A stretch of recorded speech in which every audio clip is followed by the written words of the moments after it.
Welcome back to twitch.tv/LooneyTunes. I'm Looney Tunes. Today, I have on glasses. That means we're reading a book again. Guys, this is our second day of story time, bedtime stories. This is only for October, and we're only going to do it for one book. I clearly don't like to read for entertainment purposes, but a coworker has frequently and crazily requested that I at least read one more time. So, I chose the book Final Girls, and that's what we started not too long ago. So, last time we did this, which was just yesterday night, we went through chapter 1 of Final Girls. And in chapter 1, as well as the prologue, our main protagonist, Quincy Carpenter, made her way from being, killed off. She's the final girl. She lived against him. We don't know who him is. She made her way to the hands of a policeman named Coop, who then fired some rounds at the man known as him, or this person known as him, and apparently they should be dead.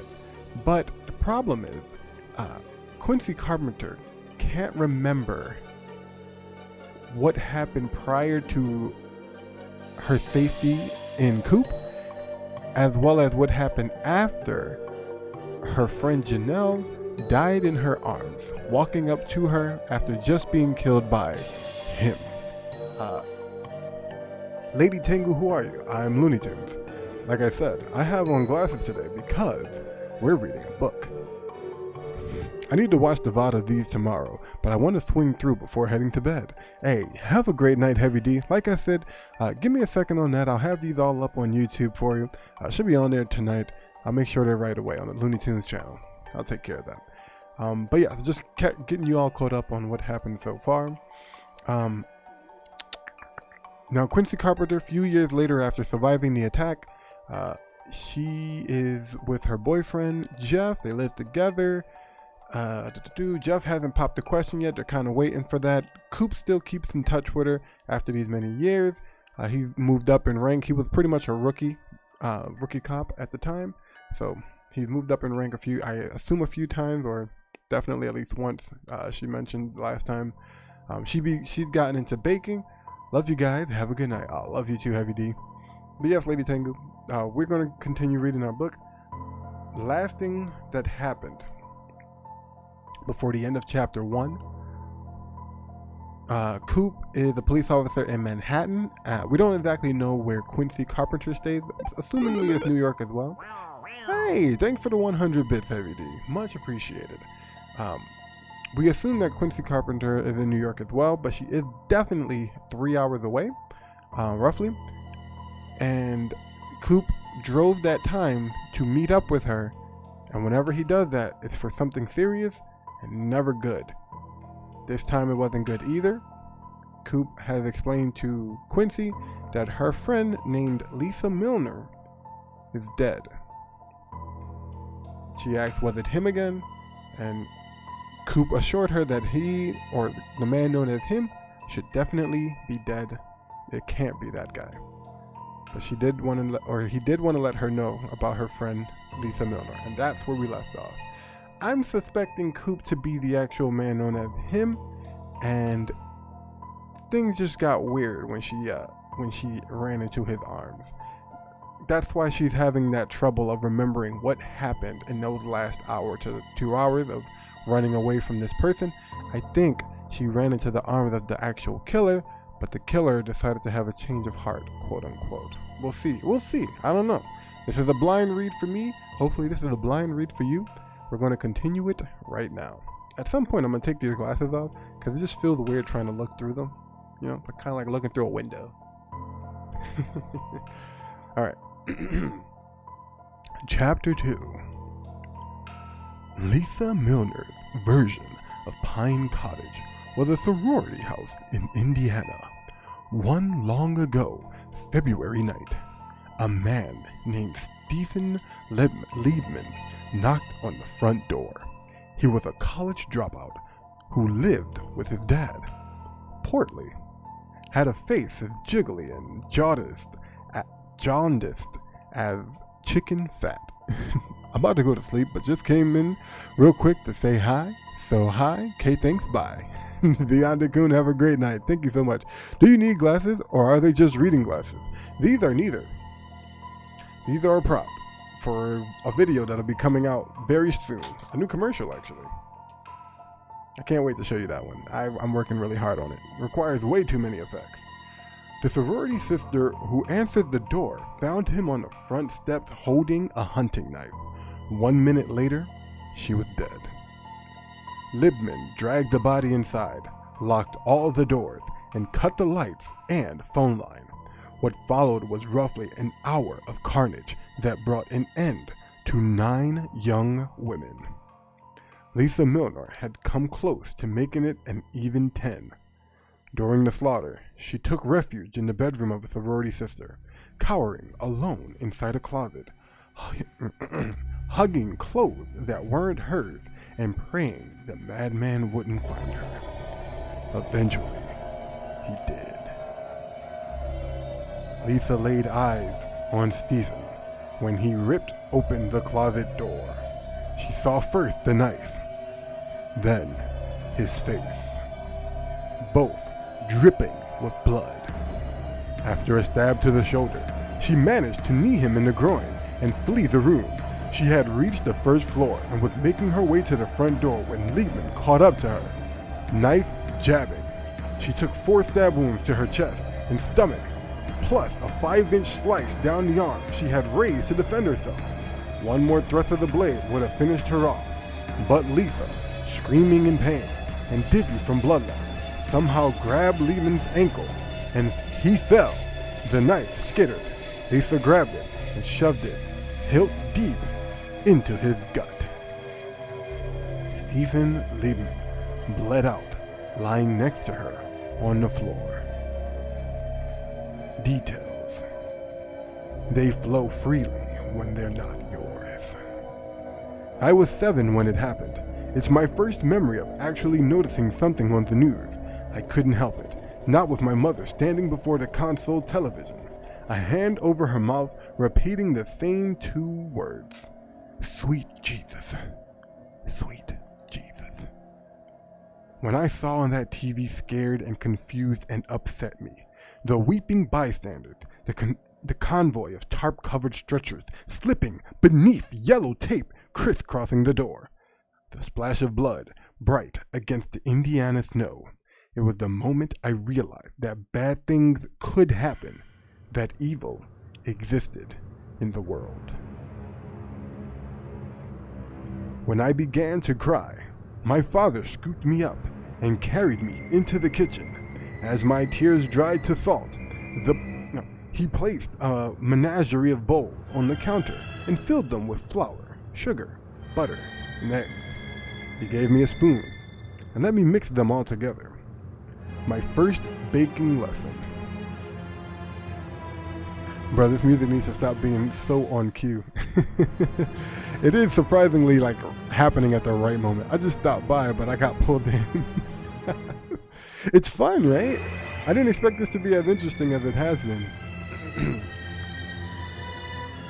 My first baking lesson.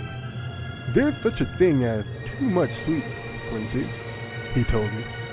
All the best bakers know this. There needs to be a counterpoint. Something dark, or bitter, sour, unsweetened chocolate, cardamom, and cinnamon, lemon and lime. They cut through all the sugar, taming it just enough so that when you do taste the sweetness, you appreciate it all the more. Now the only taste in my mouth is a dry sourness. I dumped more sugar into my tea and drained the cup. It doesn't help. The sugar rush only counteracts the Xanax, which is finally starting to work its magic.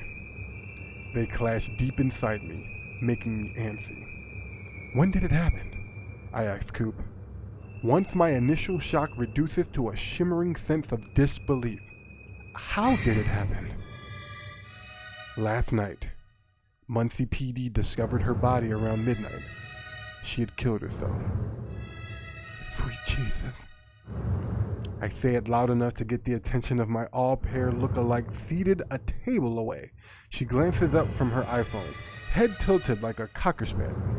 Like a cocker spaniel. Random choice of an animal. Suicide? I say. The word bitter on my tongue. I thought she was happy. I meant she seemed happy. Lisa's voice is still in my head. You can't change what's happened. The only thing you can control is how you deal with it. They're waiting on a tox report to see if she had been drinking or was on drugs, Coop says. So this could have been an accident? It was no accident. Her wrists were slit. My heart stops for a moment. I'm conscious of the empty pause where a pulse should be. Sadness pours into the void, filling me so quickly I start to feel dizzy. I want details, I say. You don't, Coop says. It won't change anything. It's information. That's better than nothing. Coop stares into his coffee, as if examining his bright eyes in the muddy reflection. Eventually, he says, here's what I know. Lisa called 911 at midnight, apparently with second thoughts. What did she say? Nothing. She hung up immediately. Dispatch traced the call and sent a pair of blues to her house. The door was unlocked, so they let themselves in. That's when they found her. She was in the bathtub. Her phone was in the water with her. Probably slipped from her hands. It was being on cue yesterday night too. I swear Toon put a specific playlist for this reading. So I actually YouTubed Creative Commons spooky music, and it's like a little 30-minute playlist kind of thing, like a little 30-minute song or a few songs in the video, and that's it. That's all it is. I just pop that on and let's get this going. It won't change anything. Hey. This book is good for the time. Burn the book now. Please stop. You don't know the rabbit hole. The author has been killed by a wild puppy who had planted cyanide in her wine and was working with Agent 47. And the author deserves more peace. Police are still searching for the dogs. Shame Games. Elaborate. I'm so curious. What else you got? Tell me more about the author. Tell me more about that dog. How did they know how to use cyanide? An Agent 47? Isn't he a hitman? Oh, that's crazy. It's absolutely impossible. I need to know more. Also, how you doing? Nice to meet you. Her phone was in the water with her, probably slipped from her hands. Coop looks out the window. He's tired, I can tell, and no doubt worried I might one day try something similar. But that thought never occurred to me. Even when I was back in the hospital being fed through a tube, I reached across the table, aiming for his hands. He pulled them away before I can grasp them.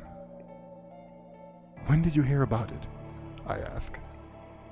A couple hours ago. Got a call from an acquaintance with the Indiana State Police. We keep in touch. I don't need to ask Coop how he knows a trooper in Indiana. Massacre survivors aren't the only ones who need support systems. She thought it'd be good to warn you, he says. For when word gets out, the press, of course.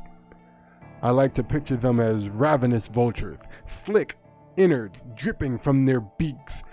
I'm not going to talk to them. This again gets the attention of the all pair, who looks up, eyes narrowed. So for those of you who are curious what she means by the all pair, in the last chapter, they met up at a cafe. Coop, the police trooper from Manhattan, as well as Quincy Carpenter, they met up at a cafe closer to her home, 3 hours away from Manhattan, wherever that is. And this all pair, this mother and assumingly her child, had came into the cafe, and they're sitting not too far from Quincy herself. Quincy was making note that had this bad thing never happened in her life, that probably and most likely this is what she would have looked like, this person that's happened to be next to her. As far as like features, facial features and such, except for the hair. I believe that Quincy is blonde haired. Yeah, so I believe the person was a brunette, something like that.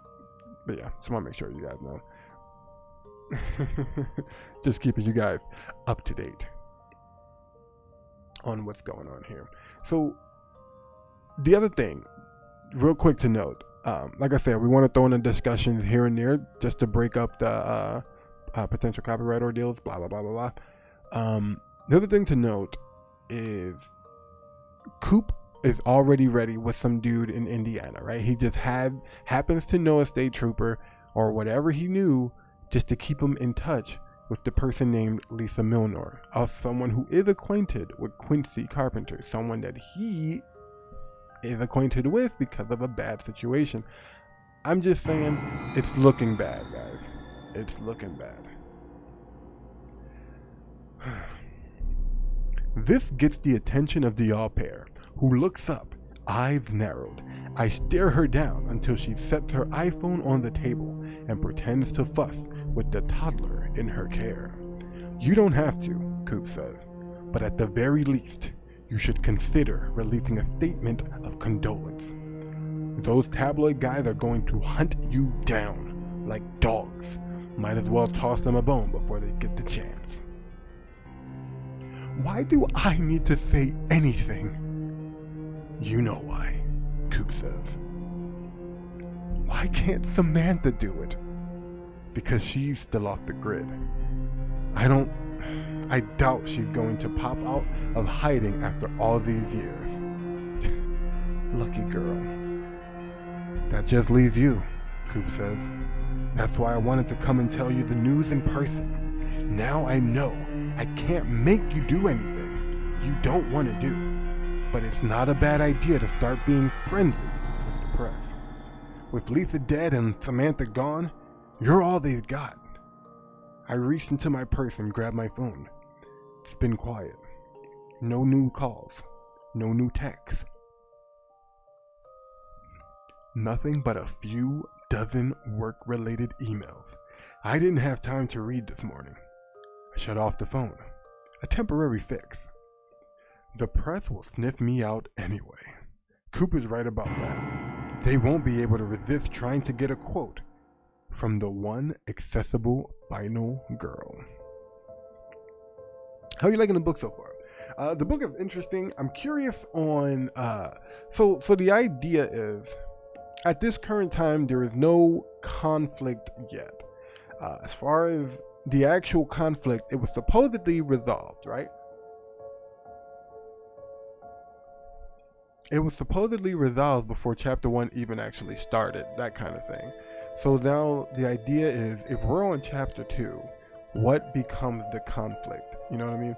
Like I said, I haven't read the back yet because I choose not to. I'm trying to keep it as blind as we possibly can. But there we go. So that's the idea. In my eyes, the guy known as him, the one that she survived, he should be dead. Coop did shoot some rounds in him. He should be gone, supposedly. That's what Coop says. That's not what she remembers. She doesn't remember what happened at all. Now we have some other final girls who also exist. We had Lisa Milnor, who survived her case.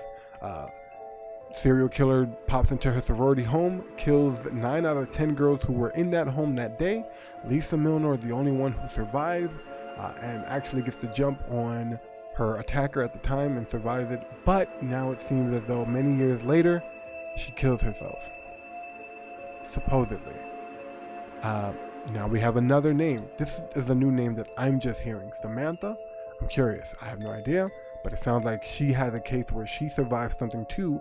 Unlike the other two, she's gone. Is that a good thing? I'm telling you right now, no. She disappeared. She went off the grid. She's by herself. Coop seems like he's in the know of these quote-unquote final girls. If she's off the grid, that means that she was already taken. You know what I mean? She was already got. They got. I haven't seen chapter 1 reading, but I like what's going on so far. Damn, Looney, you're gonna get me yawning too. Well, it is bedtime. This is a bedtime story. I'm doing this so that when you're listening to this, you have something to listen to while you're going to sleep. Some people like, noise to listen to while they sleep. Others don't. I get it. But this is for those who, just want something to listen to while they're sleeping, or, like a book reading while you're going to sleep. How many Final Girls are there? The idea is not so much that they're all Final Girls together, but they're all Final Girls of their own separate case. I was saying that in theory that about 4 to 5 Final Girls was going to meet together, and only one of them has to survive. One of them has to be the final girl, which assumingly is going to be Quincy Carpenter, as she is our main character. Quick question, Karen Goal. Karen Goal is going to be our final commercial. I am working on all the other ones. They're all pretty much coming to a completion almost at once. It'll be our final commercial before we go into a new video idea that I wanted to try out. So that's what the Karen Goal is. It's our last commercial. I'm not giving you any more detail than that. Let's get back to where we were. They won't be able to resist trying to get a quote from the only accessible Final Girl. We are, after all, their creation. Final Girl is film geek speak for the last woman standing at the end of a horror movie. At least, that's what I've been told. Even before Pine Cottage, I never liked to watch scary movies because of the fake blood, the rubber knife, the character. Hey, you know what's funny? For an upcoming little thingy I was doing, I actually have a fake knife right here.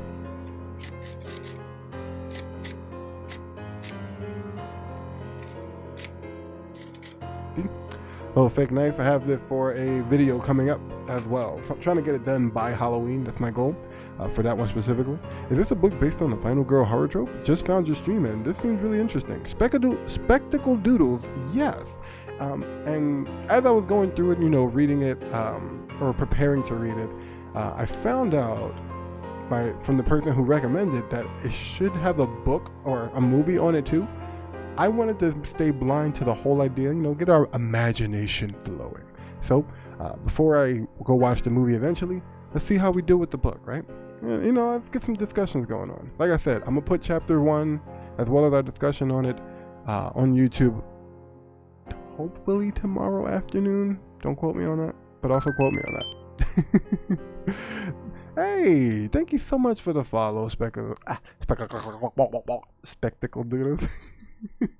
Let's get back to it.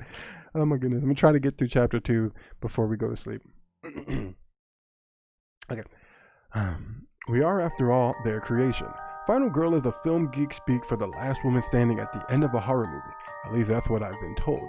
Even before Pine Cottage, I never liked to watch scary movies because of the fake blood, the rubber knives, the characters who made decisions so stupid I guiltily thought they deserved to die. Only, what happened to us wasn't a movie. It was real. It was our life. Our lives. The blood wasn't fake. The knives were steel and nightmare sharp, and those who died definitely didn't deserve it. But somehow we screamed louder, ran faster, fought harder. We survived. I don't know where the nickname was first used to describe Lisa Milner. The newspaper in the Midwest, probably. Close to where she lived. Some reporter there tried to get creative about the sorority house killings, and the nickname was the end result. It spread only because it was casually morbid enough for the internet to pick up. All those nascent news sites starving for attention jumped all over it, not wanting to miss a trend. Print outlets followed, tabloids first, then newspapers, and finally, magazines. Within days, the transformation was complete. Lisa Milner was no longer simply a massacre survivor. She was a straight-from-a-horror flick Final Girl. It happened again with Samantha Boyd 4 years later, and then with me 8 years after that. Oh, okay, that's important. While there were other multiple homicides during those years, none quite got the nation's attention like ours. We were, for whatever reason, the lucky ones who survived when no one else had. You can call me Specs for short. Specs, is funny that you say that. A good Twitch friend of mine, close friend of mine, is actually named Specs SM 87, and we call him Spec or Specs, because obviously he wears glasses. Just joined, but yes, it's so lovely to have you over here, and I love these emotes. Are these yours? Oh my goodness, they're so cute. Hell yeah, I love them.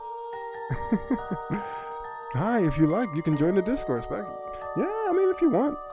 Just, sweat as we all like to play around, hang out together and stuff like that. We're mostly artists, mostly video gamers. I'm just trying something new. We are, after all, what we are. Let's see, where were we? We were, for whatever reason, the lucky ones who survived when no one else had. Pretty girls covered in blood. As such, we were each, in turn, treated like something rare and exotic. A beautiful bird that spreads its bright wings only once a decade. Or that flower that stinks like rotting meat whenever it decides to bloom.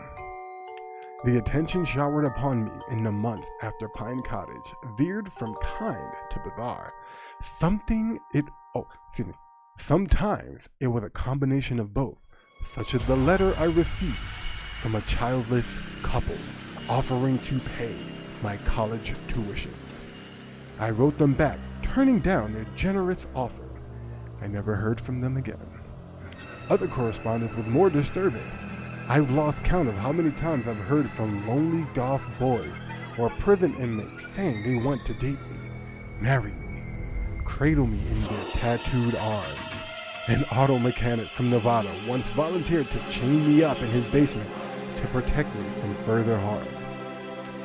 Can we just say real quick that even if she didn't survive this, or rather, even if she wasn't put through a traumatic experience, that is, surviving a massacre, a killing spree, all of these people would still, hit her up on Facebook and or Twitter for those exact same reasons, to say that they want to date her, marry her, cradle her, tie her up in their basement to keep her from harm.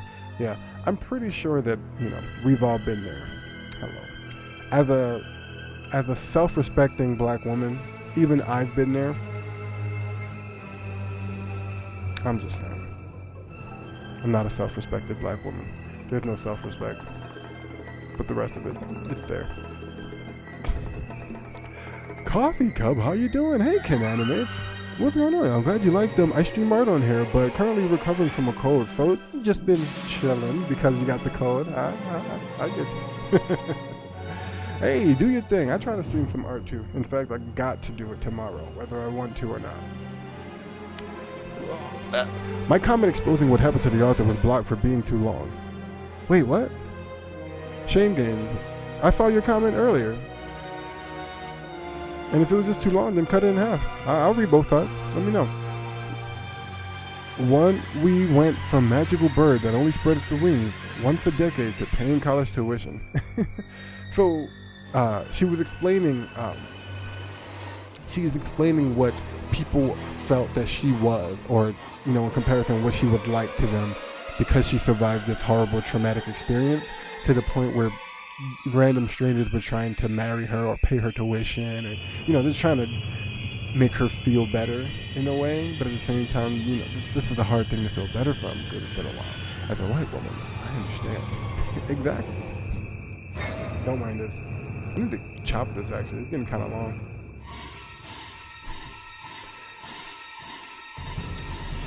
Let's get this. An auto mechanic from Nevada once volunteered to chain me up in his basement to protect me from further harm. He was startling in his sincerity, as if he truly thought holding me captive was the most benevolent of good deeds. Then there was a letter claiming I needed to be finished off, that it was my destiny to be butchered. It wasn't signed. There was no return address. I gave it to Coop just in case. I started to feel jittery. It's the sugar in the Xanax, suddenly zipping through my body like the latest club drug. Coop senses my change in mood and says, I know this is a lot to handle. I nod. You want me to get out of here? I nod again. Then let's go. As I stand, Dialpir again pretends to be busy herself with the toddler, refusing to look my way. Maybe she recognizes me, and it makes her uncomfortable. It wouldn't. Okay. Had to make sure we were good on the music. It wouldn't be the first time that's happened. When I pass 2 steps behind Coop, I snatch her iPhone off the table without her noticing. It slipped deep into my pocket before I'm out the door. Wow, what a guy. What a lady. Coop walks me home, his body positioned slightly in front of mine, like a Secret Service agent. Both of us scan the sidewalk for members of the press. None appear. When we reach my building, Coop stops just shy of the maroon awning that shields the front door. The building is pre-war, elegant, spacious. My neighbors consist of blue-haired society ladies and fashionable gay gentlemen of a certain age. Every time Coop sees it, I'm sure he wonders how a baking blogger and a public defender can afford to rent an apartment on the Upper West Side. The truth is we can't, not on Jeff's salary, which is laughably small, and certainly not on the money my website takes in. The apartment is in my name, I own it. The funds came from a phalanx of lawsuits filed after a Pine Cottage led by Janelle's stepfather. The victim's parents sued anyone and everyone possible.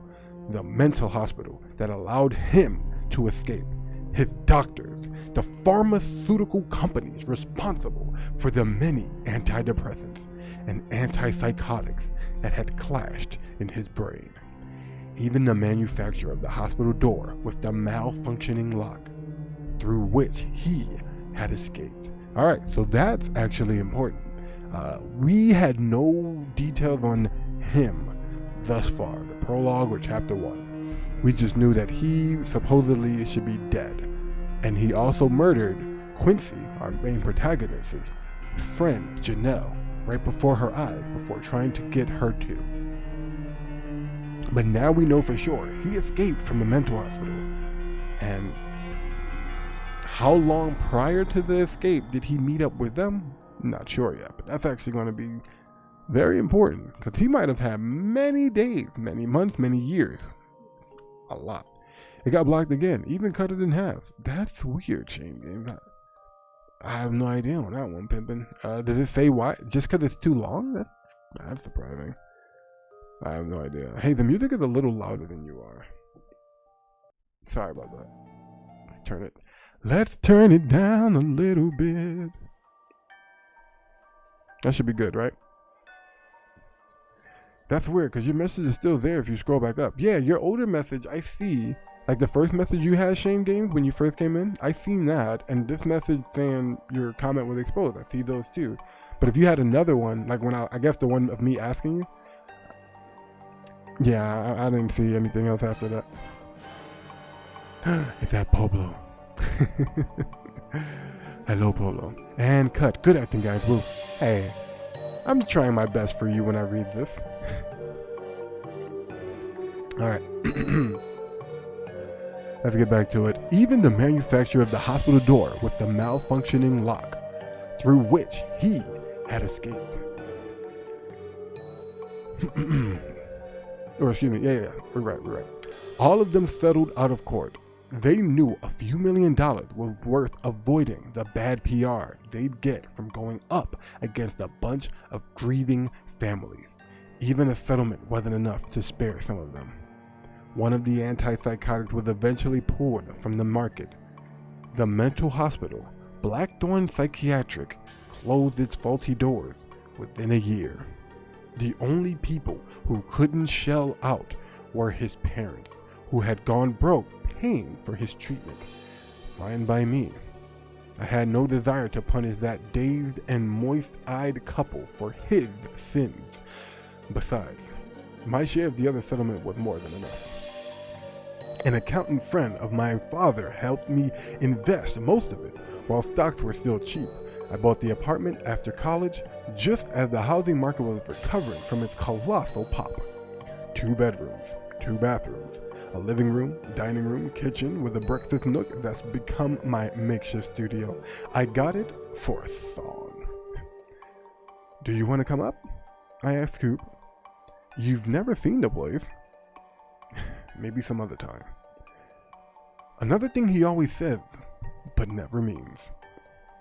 I suppose you need to go then, I say. It's a long drive home. You going to be okay?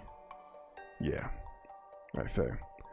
Once the shock wears off, call or text if you need anything. That one, he definitely means. Coop's been willing to drop everything to see me ever since the morning after Pine Cottage. The morning I, in the throes of pain and grief, had wailed, I want the officer. Please let me see him. He was there within half an hour. 10 years later, he's still here, giving me a farewell nod. Once I return the gesture, Coop shields his baby blues with a pair of Ray-Bans and walks away, eventually disappearing among the other pedestrians. Inside the apartment, I head straight for the kitchen, take a second Xanax. The grape soda that follows is a rush of sweetness that, coupled with the sugar from the tea, makes my teeth ache. Yet I keep on drinking, taking several gentle sips as I pull the stolen iPhone from my pocket. I forgot she already stole that. A brief examination of the phone tells me that its former owner's name is Kim. H-Breaker, I'm looking at you. And that she doesn't use any of its security features. I can see every call, web search, and text, including a recent one from a square jaw named Zach. Up for a little fun tonight? For kicks, I text him back. Sure. The phone beeps in my hand. Another text from Zach. He sent a picture of his dick. Charming. I switch off the phone. A precaution. Kim and I may look similar, but our ringtones differ wildly. Then I turn the phone over, staring at the silvery back that's smudged with fingerprints. I wipe it clean until I see my reflection, as distorted as if I were looking into a funhouse mirror. This will do nicely. Still going, give me a second. Oh my goodness, we're almost done, chapter 2. I finger the gold chain that's always around my neck. Hanging from it is a small key which opens the only kitchen drawer kept locked at all times. Jeff assumes it's for important website paperwork. I let him believe that. Inside the drawer is a jangling menagerie of glinting metal, a shiny tube of lipstick, and a chunky gold bracelet. Several spoons, a silver compact plucked from the nurse's station when I left the hospital following Pine Cottage. I used it to stare at my reflection during the long drive home, making sure I was actually still there. Now I study the warped reflection looking back at me and feel that same sense of reassurance. Yes, I still exist. I deposit the iPhone with the other objects, close and lock the drawer. Then put the key back around my neck. It's my secret, warm against my breastbone. Alright, that's chapter 2. Wow, that chapter was so much shorter than our last one, to be honest with you. King Will Ultimate Gaming, Smash Bros. Ultimate Intro. Steve is getting his rocks off. Agreed, but also, what's up? Yo, let me get back into this real quick and get some discussions going on.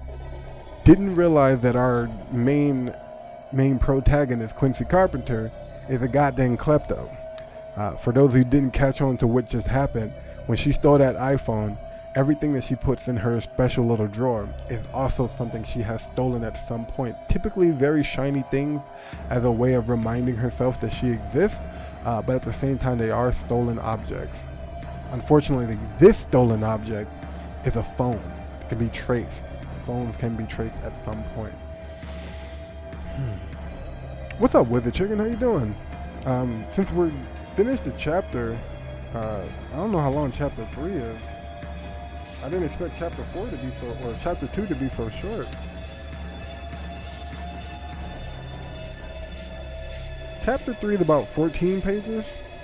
That's like an extra hour. I'm not trying to go that long, so we'll probably, just hang out for like another 5 or 10 minutes, and I'll call it done for the day. Sorry about that, guys. But this will be chapter 2. Lionel, how dare you tell me a bedtime story to put me to sleep?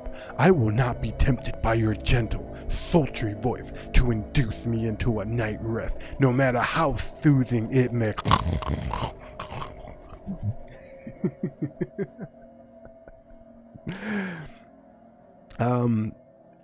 That does remind me to ask. Like I said, guys, this is chapter 2. Chapter 1 will be on YouTube, and chapter 2 will be on YouTube following. Let me know, for anybody who's listened to it up to this point, how did you feel about it? Like, is this something you're like, this is actually pretty nice, pretty different? Goes for some of you guys who are new. I would love to know your feedback. And for some of you guys who are older, and the channel style, how does this feel in contrast to what we're normally like? I know this is more like a thing I did called the Flower Man. Let me know how y'all feel about it. Like I said, I'm always about the feedback. Quincy being a klepto, I'm curious how that plays out. I'm curious on where that's going. And does Coop know is very important. Because yes, she stole the phone, but there are like more than 3 people in that place, right?